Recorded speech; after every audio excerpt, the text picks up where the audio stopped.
Bonsoir à tous, bienvenue pour cette nouvelle édition du Club Hémicycle. Merci à ceux qui sont présents dans l'auditorium d'Epoca et puis merci surtout, ils sont plus nombreux, à nous suivre sur la chaîne YouTube en direct. Je suis très heureux d'accueillir un homme dans l'actualité, un homme au franc-parler reconnu, Pierre Coppée, président de Vinci Autoroutes. Monsieur Coppée, soyez le bienvenu. Bonsoir, merci. Là, je voudrais qu'on parle de sécurité. Et j'ai été stupéfait par un chiffre de ce baromètre, 23% des moins de 35 ans, au-delà de conduisent en regardant des vidéos.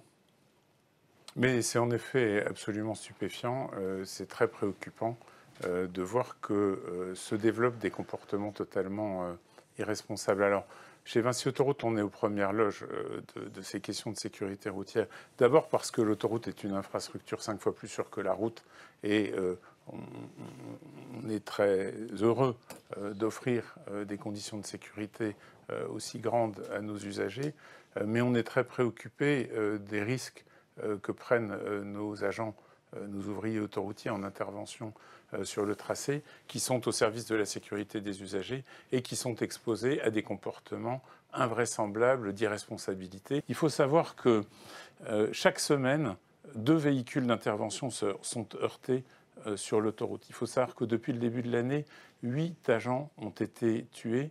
Ça n'est pas possible, c'est parfaitement irresponsable et la conduite appelle avant tout des comportements responsables. Comment est-ce que chez Vinci Autoroutes, depuis des années, vous réfléchissez, vous mettez en place concrètement cette transition écologique? Chez Vinci Autoroutes, on a d'abord conscience que les transports représentent 30% des émissions de carbone du pays. Ce qui fait que nous sommes aux premières loges et nous sommes d'autant plus aux premières loges que la route se taille la part du lion dans les déplacements et 87% des déplacements empruntent la route. Donc si on veut décarboner l'économie, il faut décarboner les transports. Si on veut décarboner les transports, il faut décarboner la route. Moi j'ai le sentiment, mais je me trompe sans doute, Pierre Coppée, que chaque fois que je prends la 10, mon péage a augmenté. Une infrastructure autoroutière, ça coûte cher. C'est un investissement important. À partir du moment où vous avez décidé de construire des infrastructures, vous avez 2 solutions. La première, c'est de financer par l'impôt et par l'argent public.